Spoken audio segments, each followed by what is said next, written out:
Hello guys, आपका स्वागत है आपके अपने प्यारे चैनल रिमाइंडर क्लासेस में। गाइस आज हम फिर आपके सामने हाजिर हैं एक नया वीडियो लेके गाइस, और जिसमें कि आप देख पा रहे हैं गाइस, आज हम बात करने वाले हैं उत्तर वैदिक काल की। ये एक हमारा वैदिक सभ्यता का दूसरा यानी कि सेकंड पार्ट की आज हम बात करने वाले हैं। स्पेशली जैसे गाइस हमने आपको वैदिक सभ्यता के बारे में हमने आपको जनरल परिचय बताया कि इसका कैसा क्या, इसमें क्या क्या चीज़ें थीं, और हमने आपको उसके बारे में बहुत सारी इंपॉर्टेंट चीज़ें बताई। मैंने आपको इसमें जितने भी वेद हैं यानी चारों वेदों के बारे में बताया, उनके वेद क्या है और उनके पढ़ने वाले को क्या कहते हैं, उसके उपनिषद क्या है और उसके आणक्य क्या है। ये सारी जानकारी गाइस हमने आपको जो वैदिक सभ्यता का जो हमारा पहला वीडियो था उसमें हमने आपको बहुत अच्छे से बताया था, डिटेल से बताया था गाइस। उसके बाद में हमने आपको फिर इसके दो पार्ट के बारे में बताया था, यानी कि एक को हम जो वैदिक सभ्यता के दो पार्ट थे, एक हम कहते थे पूर्व वैदिक काल और दूसरा हमारा था उत्तर वैदिक काल। तो फिर हमने आपको जो पहला वाला पार्ट है यानी कि पूर्व वैदिक काल जिसको हम कहते हैं, दूसरा उसका नाम जो है वो है ऋग्वैदिक काल।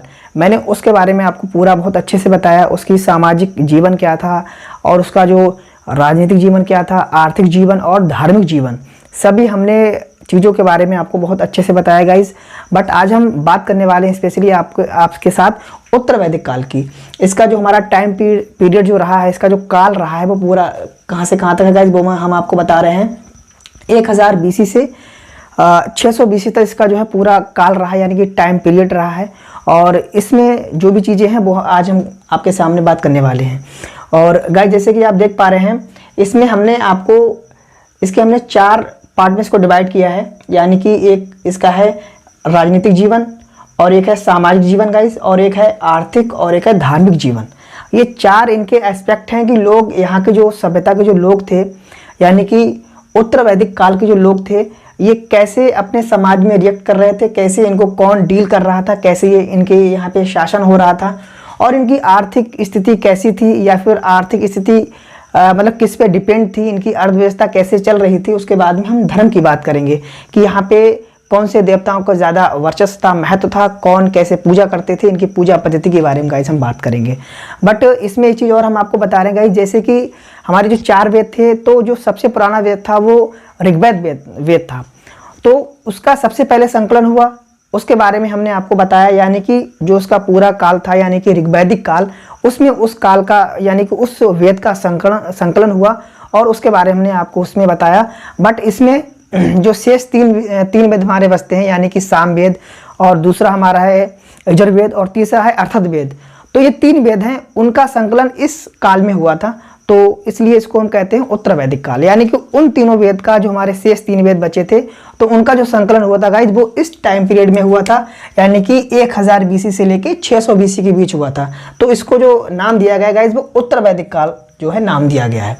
तो उसकी आज हम बात करने वाले हैं गाइज। स्पेशली जैसे हम बात करते हैं इनकी राजनीतिक जीवन की गाइज, तो इसमें इनका क्या था, जन माने एक ग्रुप था, मतलब व्यक्तियों का एक ग्रुप होता। जैसे हमने आपको जो पूर्व वैदिक काल था उसमें हमने आपको बताया था कि जन क्या चीज़ थी। अब फिर उसके बाद में क्या हुआ है कि इसमें जन जो थी थोड़ी बड़ी हुई, यानी कि इसका आकार में क्या हुआ, बढ़ोतरी हुई, तो उसको नाम दिया गया जनपद।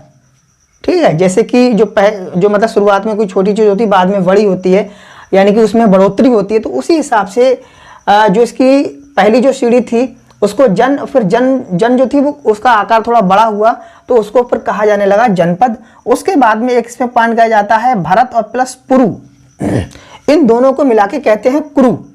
ठीक है गाइज, तो कुरु या हम कुरु कहें सॉरी गाइज, यानी कि इसमें हमारे 2 चीजें आती हैं, भरत एंड पुरु को मिला के हम कहते हैं कुरु। ठीक है, कुरु को हम क्या कहते हैं, जनपद कहते हैं। तो एक टाइप के ये गाइस ग्रुप होते थे लोगों के, तो उसके हिसाब से इसको हमने नाम दिया है। ठीक है, फिर इसमें क्या था भाई, अब कोई जनता है उसको कुछ ना कुछ लीड करेगा, तो उसके हिसाब से यहाँ पे एक राजा था। और इसमें क्या हुआ कि राजा का महत्व और शक्ति में बढ़ोतरी हुई गाइस। जैसे कि हमने आपको बताया था कि पूर्व वैदिक काल में क्या था, वहाँ पर राजा का इतना वर्चस्व नहीं था, यानी इतना शक्तिशाली नहीं था, कोई ज़्यादा खास उसका इंपॉर्टेंस नहीं था, बट एक राजा था। अब उसमें क्या हुआ, अब जैसे इसका एक टाइम पीरियड बढ़ा, यानी कि पूर्व वैदिक काल से जैसे हम उत्तर वैदिक काल में आते हैं, तो यहाँ पे गाइस ये हुआ कि उस राजा की शक्ति में बढ़ोतरी हुई और उसका महत्व भी ज़्यादा हुआ। तो वो चीज़ हमने यहाँ पर देखी। उसके बाद में ये पद जो था वंशानुगत हो गया, यानी कि पहले ये पद वंशानुगत नहीं था, यानी कि अगर हम पूर्व वैदिक काल की बात करें तो उसमें ये पद वंशानुगत नहीं था, बट इसमें उत्तर वैदिक काल में ये पद जो है गाइज वंशानुगत होने लगा। अब गाइज देखो यहाँ से क्वेश्चन बनता है इसी टाइप से कि बताइए जो राजा का जो पद था वो वैदिक सभ्यता के किस काल में वंशानुगत हो गया है। अब आपको दो ऑप्शन मिल जाएंगे। अगर अब इसी से तो कैसे ऑप्शन बनेंगे, अगर आपको ये दिए गए जैसे कि वो कह देगा उत्तर वैदिक काल या फिर पूर्व वैदिक काल या फिर दोनों में या फिर किसी में नहीं, तो इस टाइप से क्वेश्चन बनेंगे गाइस। तो ये आपको अच्छे से स्पेशली याद करना है कि जो राजा का पद जो था वो वंशानुगत किस काल में हुआ, तो वो हुआ है हमारा उत्तर वैदिक काल में। ठीक है। फिर हमारा अगले आता है कि इसमें राजा के अधिकार में बढ़ोतरी हुई। पहले के जो पहला वाला हमारा इसका जो पार्ट था वैदिक सभ्यता का, तो उसमें इतना राजा का अधिकार, उसके पास इतने अधिकार नहीं थे जो इस काल में हुए हैं, यानी कि उत्तर वैदिक काल में हुए हैं। ठीक है। तो इसमें क्या हुआ गाइस, राजा के अधिकार में बढ़ोतरी हुई। उसके बाद में क्या हुआ कि समिति सभा का महत्व कम हो गया।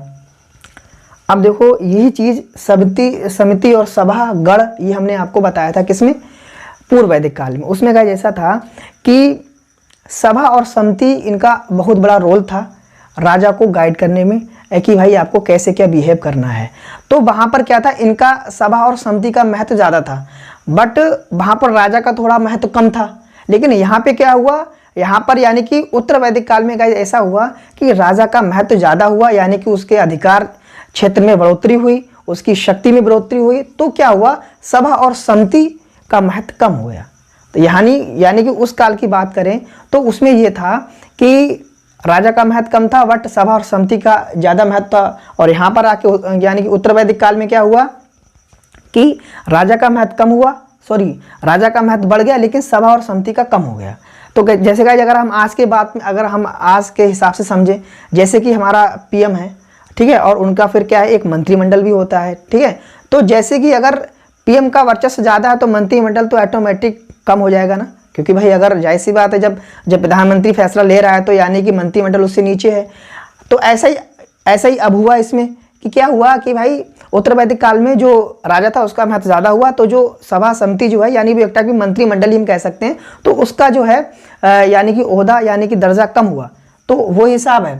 तो यहाँ पर भी ऐसा हुआ कि राजा यानी कि राजा का जब महत्व बढ़ा यहाँ पर, तो यहाँ पर आप देख रहे हैं सभा और समिति का महत्व कम हो गया। उसके बाद में रत्निन जो अधिकारी हुआ करते थे, जो एक तरीके की राजा की हेल्प ही किया करते थे, रत्निन हमने उसमें भी आपको बताया था।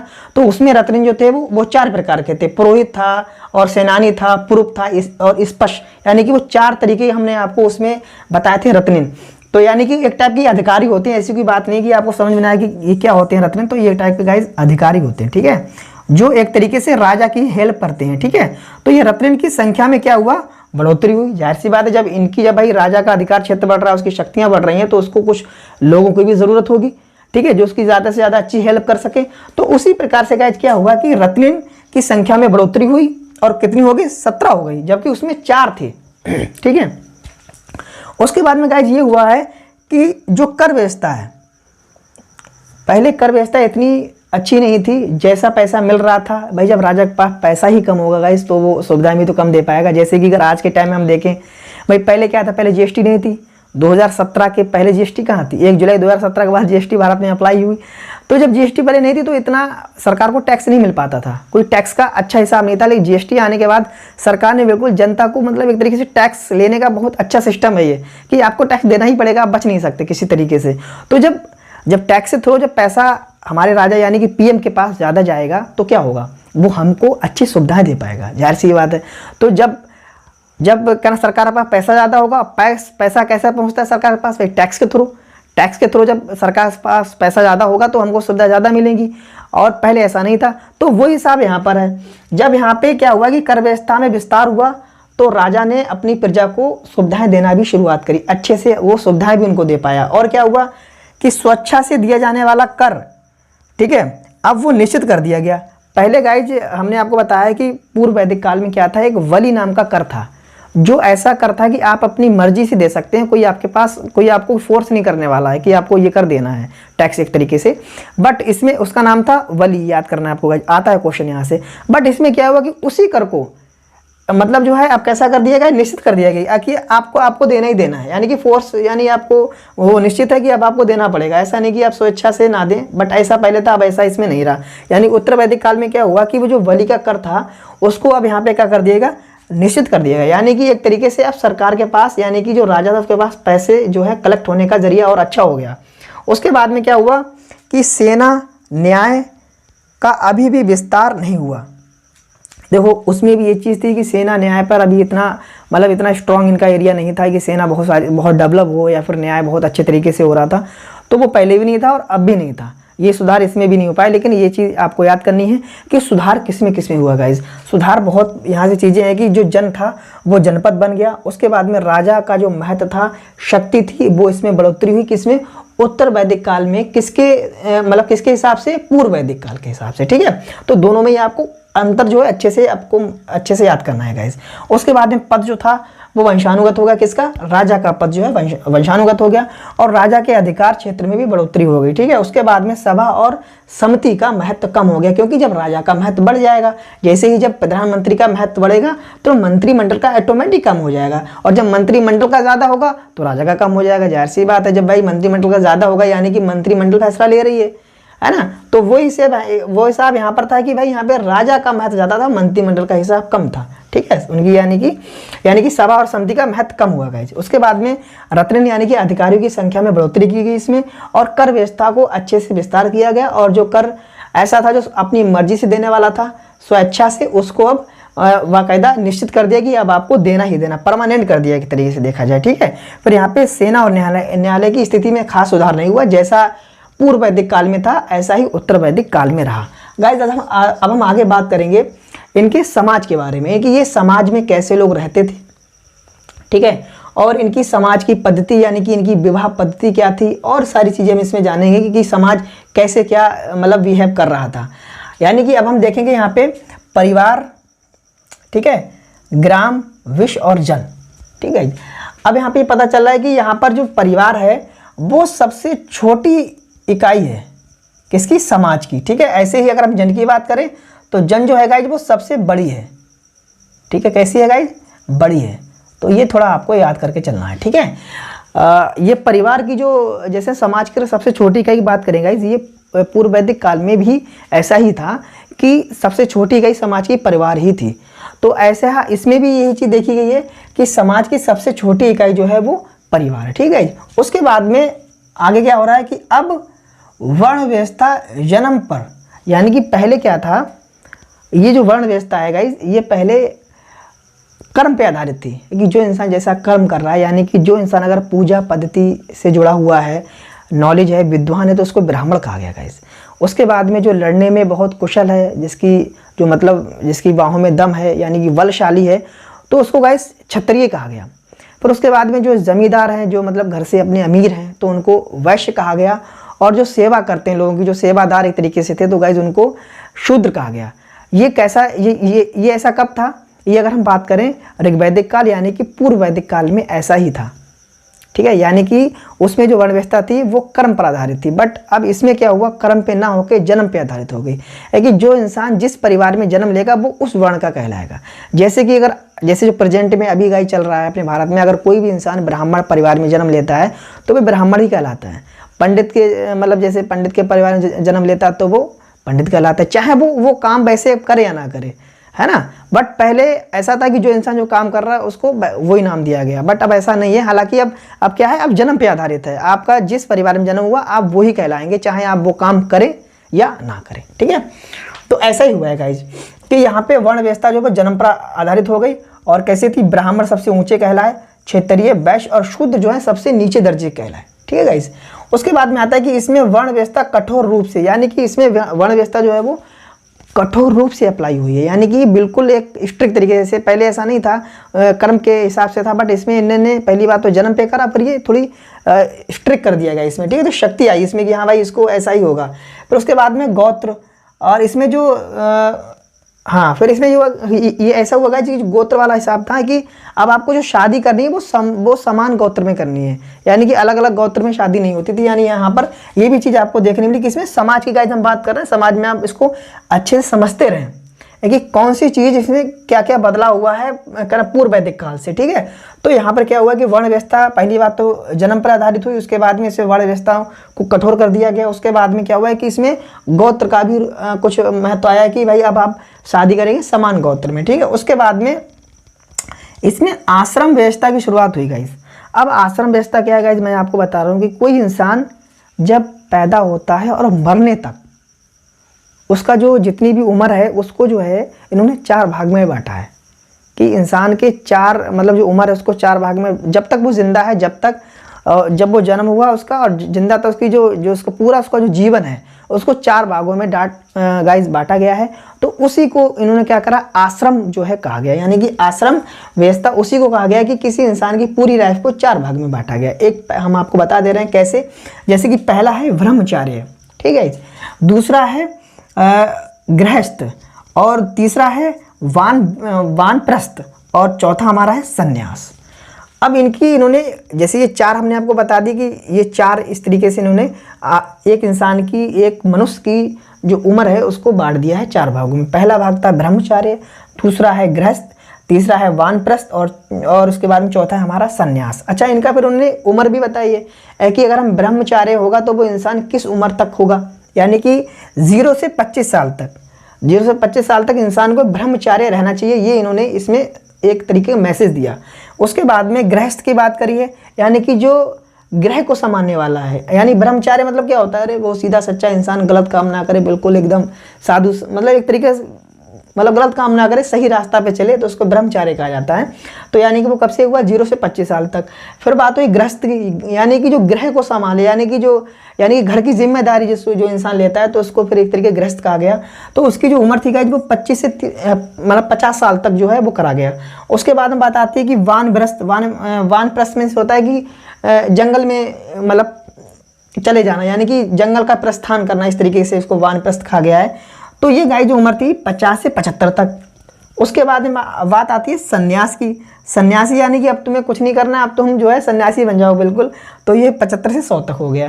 तो ये गाय एक तरीके का आश्रम व्यवस्था थी, और ये आपको पता होना चाहिए कि ये क्वेश्चन गाइज आपसे आ जाएगा कि बताइए वान व्यवस्था किस काल में थी, वैदिक सभ्यता के किस काल में थी, पूर्व वैदिक काल, उत्तर वैदिक काल, दोनों में, या फिर दोनों में किसी में, मतलब किसी में नहीं। तो ये आपको अच्छे से पता होना चाहिए कि आश्रम व्यवस्था जो है वो उत्तर वैदिक काल में शुरू हुई थी, और इसको 4 पार्ट में डिवाइड किया गया था। पहला ब्रह्मचार्य, फिर गृहस्थ, फिर वानप्रस्थ, उसके बाद में आपका सन्यासी। तो ये 4 आपको अच्छे से पता होना चाहिए, ठीक है। उसके बाद में बात करते हैं कि सबसे श्रेष्ठ जो आश्रम था वो गृहस्थ था।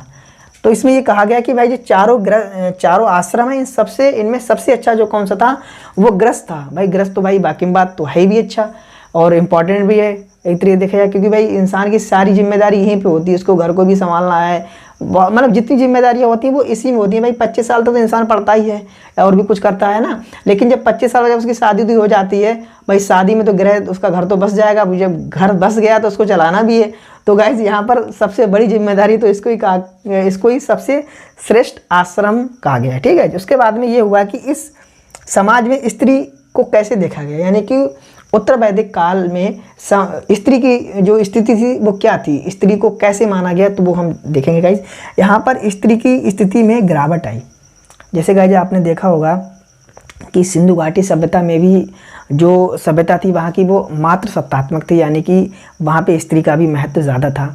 और उसके बाद में अगर हम बात करें गाइज यानी कि पूर्व वैदिक काल, यानी कि अगर वैदिक काल की बात करें उसमें भी पहला पार्ट था पूर्व वैदिक काल। तो गाइज उसमें भी हालांकि समाज तो पितृसत्तात्मक था, लेकिन महिला को वहाँ पर भी काफ़ी अधिकार थे, काफ़ी उसको छूट थी, यानी कि वो अपने किसी तरीके से रह सकती है, यानी कि पाबंदी वहाँ पे कम थी। बट यहाँ पर उसी वैदिक काल की अगर हम उत्तर वैदिक यानी कि उसी वैदिक सभ्यता में अगर हम उत्तर वैदिक काल की बात करेंगे तो उसमें स्थिति जो उसकी थी, स्त्री की स्थिति ज़्यादा अच्छी नहीं थी। कुछ उस पर जो है फाउंडेशन शुरू कर दी गई, तो वो हम देख रहे हैं, यानी कि स्त्री की स्थिति में गिरावट आई।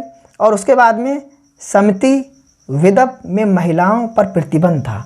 देखो गाइज पूर्व वैदिक काल में महिलाएं जो थी वो विदप और समिति में जा सकती थी, बट सभा में अलाउड नहीं था वहाँ पर।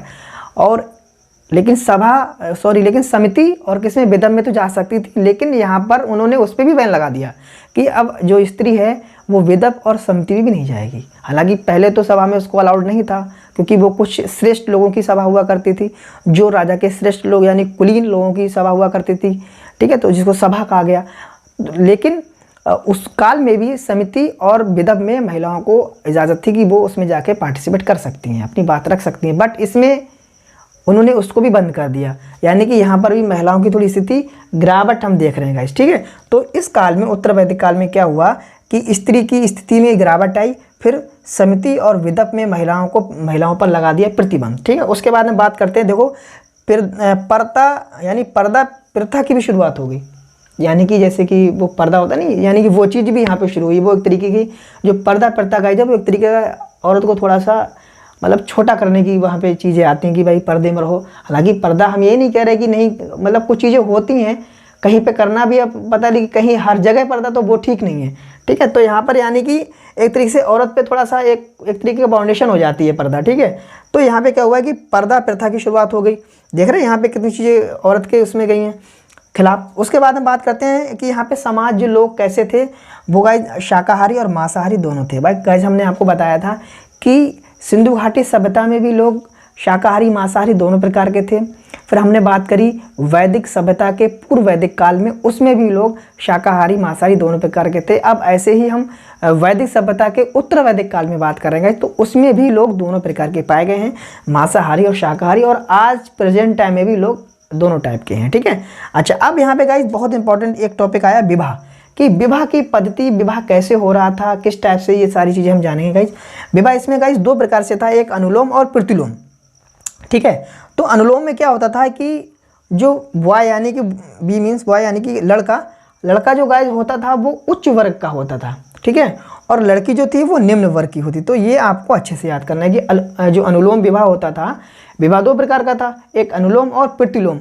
तो जो अनुलोम में था गाइज, उसमें जो लड़का था वो उच्च परिवार का होता था, लेकिन लड़की निम्न परिवार की होती थी। अब ऐसी इसका जस्ट उल्टा है प्रतिलोम। प्रतिलोम में क्या होता था कि जो लड़का है वो निम्न वर्ग का है और लड़की उच्च वर्ग की है।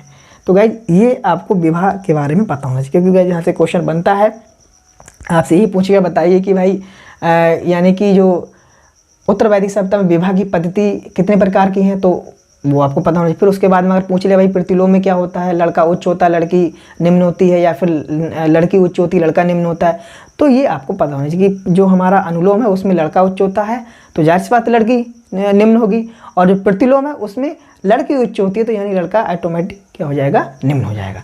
तो ये चीज़ें गाइज आपको इसके समाज के बारे में बहुत अच्छे से पता होना चाहिए कि यहाँ पे उत्तर वैदिक काल के जो लोगों का समाज था वो कैसा था, वो किस तरीके से बटा हुआ था, क्या क्या विवाह पद्धति थी, हमने वो गाइज आपको बताई। और ये आपके लिए इतना इनफ है, इंपॉर्टेंट, यहाँ से क्वेश्चन आपसे गाइज बाहर नहीं जाएगा, ठीक।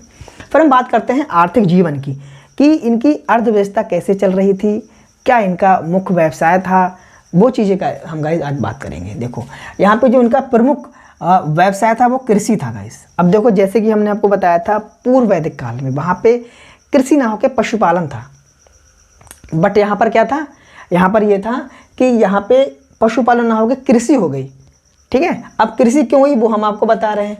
इसका तो दूसरा एक पॉइंट आपको मिला है कि लोहे की खोज। अब गाइस जब लोहे की खोज हो गई है तो उसमें क्या हुआ कि लोहे से बहुत सारी चीज़ें बनाई गई। पहले क्या था, पहले लोहा की खोज नहीं होती, पहले तांबा था, फिर तांबा से कांस को बनाया गया। बट यहाँ पर आके उत्तर वैदिक काल में आके लोहे की खोज हुई, और जब गाइस लोहे की खोज हुई तो उससे बहुत सारे ऐसे औजार बनाए गए जिससे खेती बहुत अच्छे स्तर पे हुई। तो यहाँ पे क्या हुआ कि कृषि यहाँ के लोगों का एक मुख्य व्यवसाय बना, और इससे इस कृषि का इनकी अर्थव्यवस्था में बहुत बड़ा इंपॉर्टेंट रोल था, और वो गाइस अभी तक चला आ रहा है। यानी कि अभी भी हमारे भारत की जो रीढ़ है, जो रीढ़ की हड्डी है इकोनॉमी की, वो हमारी अभी भी कृषि है। भारत में अभी भी लगभग 60 से 65% लोग अभी भी कृषि पे डिपेंड है, आप ये समझिए, ठीक। 50 से 70 या 65 तक लोग अभी भी जो है भारत में कृषि लोग करते, तो वो चीज़ अभी भी है गाइस, ठीक है। अगर लोहे की खोज होने का रीजन, मतलब जो कृषि इनका मुख्य व्यवसाय था वो लोहे की खोज होने से हुआ, क्योंकि बहुत सारे औजार हल वगैरह बनाए गए जिससे कि खेती बहुत अच्छे स्तर पे की गई गाइस, ठीक है। उसके बाद हम बात करते हैं काठक संहिता। कांटक संहिता में क्या हुआ, इनका 24 बैल का जो है वो मतलब जिक्र मिलता है, ठीक है। उसके बाद में इनका जो सेकंड व्यवसाय था वो था पशुपालन, ठीक है। पहला जो इनका प्रमुख व्यवसाय था इसमें इनकी आर्थिक व्यवस्था में गाइस वो कृषि था, दूसरा था पशुपालन। लेकिन अगर हम बात करें यानी कि पूर्व वैदिक सभ्यता गाइस, उसमें उल्टा था। पूर्व वैदिक सभ्यता में पशुपालन सेकंड था, पशुपालन पहला था और कृषि वहाँ पे सेकंड था, यानी कि इसका जस्ट उसमें उल्टा था, ठीक है। अब हम बात करते हैं कि जो प्रमुख पशु जो था वो गाय था। प्रमुख पशु अगर हम बात करें तो गाय ही था, उसके बाद में मतलब गाय ही थी। उसके बाद में बात करते हैं हम प्रिय पशु घोड़ा था, ठीक है। तो इन दोनों में थोड़ा सा आप देख लीजिए, ये प्रमुख जो पशु था वो गाय थी, उसके बाद में प्रमुख प्रिय जो पशु है वो घोड़ा था, ठीक है। उसके बाद में हम बात करते हैं उद्योग व व्यापार का विकास हुआ और विदेश, हाँ देखो यहाँ पर क्या हुआ, उद्योग और व्यापार भी अच्छे तरीके से हुआ, विकास हुआ। उसके बाद में व्यापार जो है विदेशी व्यापार के भी हमें कुछ साक्ष्य मिले हैं, यहाँ पे प्रमाण मिले हैं, बट सिक्के का प्रचलन नहीं हुआ, यानी कि अभी भी यहाँ पे विनिमय की जो विनिमय पद्धति थी उसके द्वारा अभी भी जो है व्यापार हो रहा है। बट ये ज़रूर है कि यहाँ पर विदेशी व्यापार के जो है मतलब प्रमाण थोड़े बहुत साक्ष्य मिले हैं। बट देखो गाइज, क्योंकि ये हमारी ग्रामीण सभ्यता थी, हमने आपको गाइज पहले बताया था जो वैदिक सभ्यता है वो ग्रामीण सभ्यता है, या फिर इसको हम मौर्य सभ्यता भी कह सकते हैं, ठीक है। सॉरी, आर्य सभ्यता, मौर्य नहीं, आर्य सभ्यता कह सकते हैं, ठीक है। अच्छा, अब हम बात करेंगे क्योंकि लेकिन हमारी जो सिंधु घाटी सभ्यता थी वो तो नगरीय सभ्यता थी, उसमें व्यापार इंटरनेशनल यानी कि बाहर यानी कि दूसरे देशों में बहुत अच्छे तरीके से हो रहा था। जो बाहर की सभ्यता थी यानी कि चीन की सभ्यता, मेसोपोटामिया सभ्यता है ना, मिस्र की सभ्यता, तो यानी समझ रहे इंटरनेशनल व्यापार बहुत अच्छे से होता था। किसमें? सिंधु घाटी सभ्यता में, क्योंकि वो नगरीय सभ्यता थी।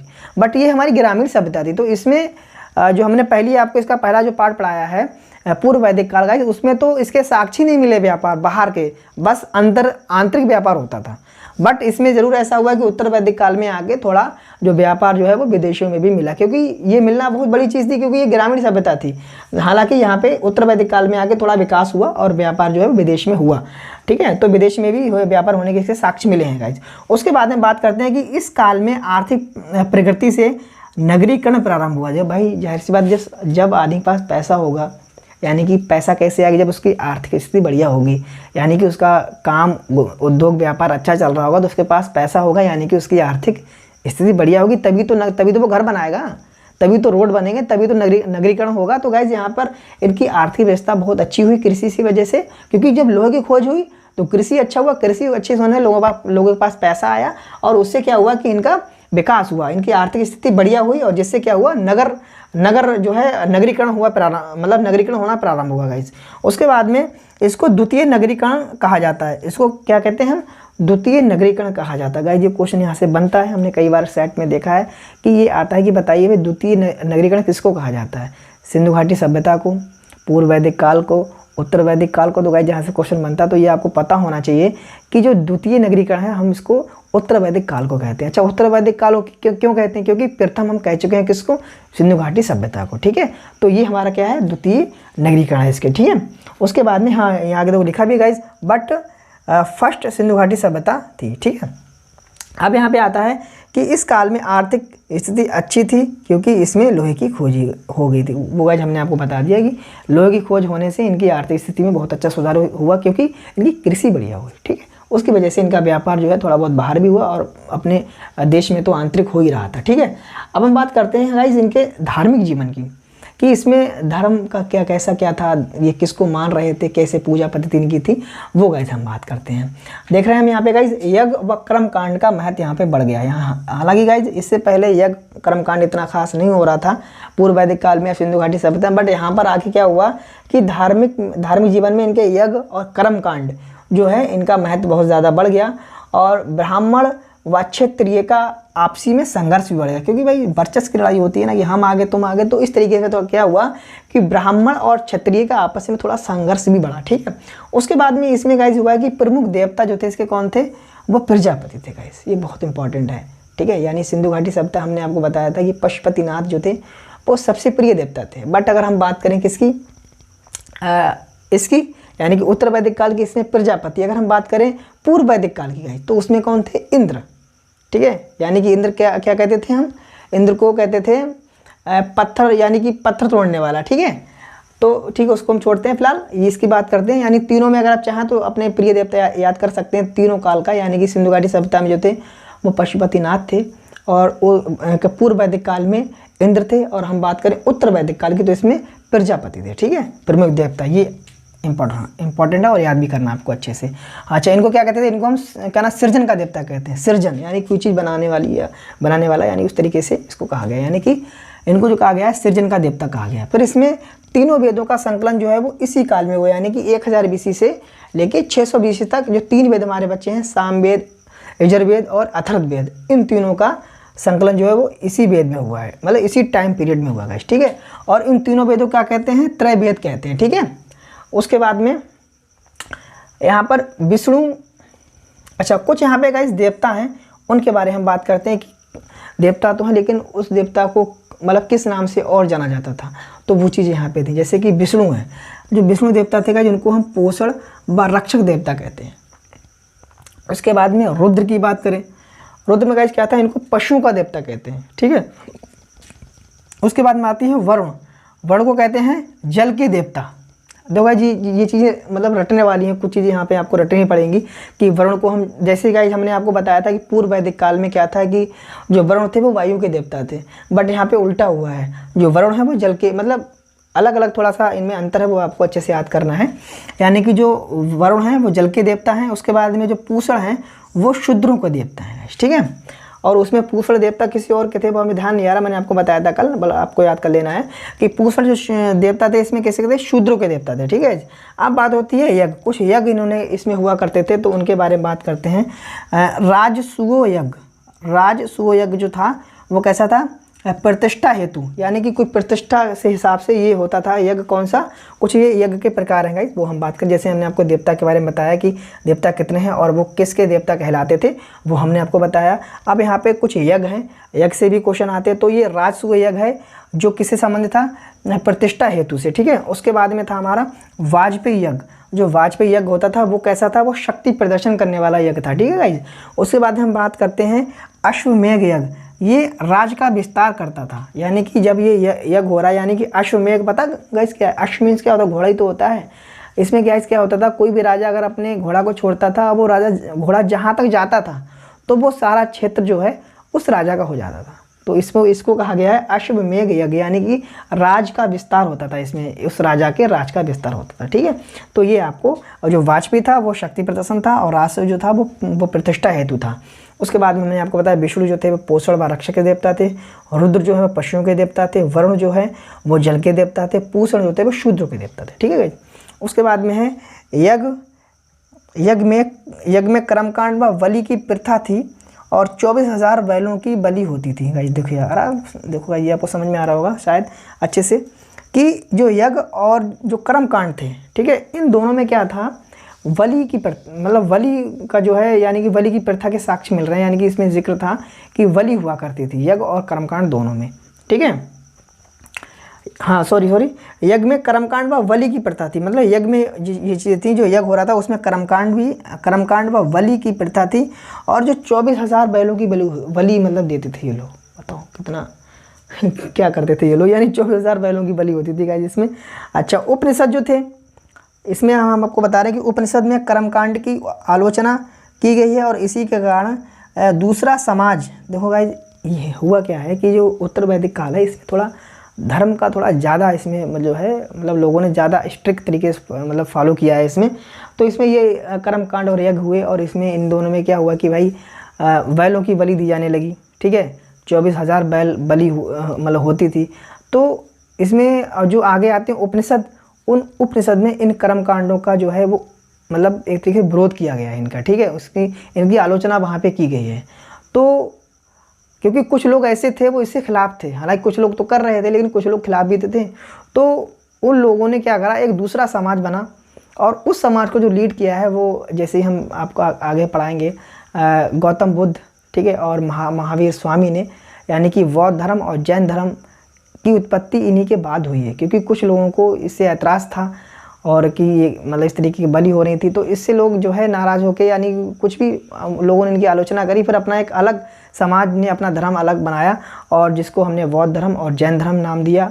और इतिहासकारों ने। उसके बाद में क्या हुआ कि उनको लीड करने वाले भी अलग अलग थे, यानी कि गौतम बुद्ध और महावीर स्वामी ने उनको जो है फिर उस समाज को लीड किया। तो गाइज़ वो हम आगे अब आपको बताएंगे कैसा क्या उनकी हिस्ट्री रही, उन दोनों के बारे में जितने भी धर्म है हम आपको अच्छे से विस्तार से बताएंगे गाइज़। और आज हम यहीं पे अपनी वीडियो समाप्त करते हैं गाइज़। अगर आपको हमारा कंटेंट ये अच्छा लगा होगा गाइज़ तो आप हमारी वीडियो को लाइक कीजिए और अपने दोस्तों के साथ शेयर कीजिएगा। जो कमेंट गाइज़ आप बिल्कुल नहीं कर रहे हैं, आप प्लीज़ आप कमेंट कीजिए, और जो भी आपको इसमें डाउट हो या फिर आप हमें कोई सजेशन देना चाह रहे हैं गाइज़ बिल्कुल दीजिए, क्योंकि आप हमारे लिए सर्वोपरि हैं। अगर आप बताएंगे तो वैसा हम ज़रूर करेंगे। हालांकि हम आगे वीडियो जो लाने वाले हैं वो हम जैन मतलब बौद्ध धर्म पे भी लाएंगे, जैन धर्म पे भी, और जितने भी धर्म हैं अब हम धर्म को लेके आगे चलेंगे और उनके बारे में आपको हम डिटेल से गाइज़ पढ़ाएंगे। ठीक है भाई, थैंक यू सो मच।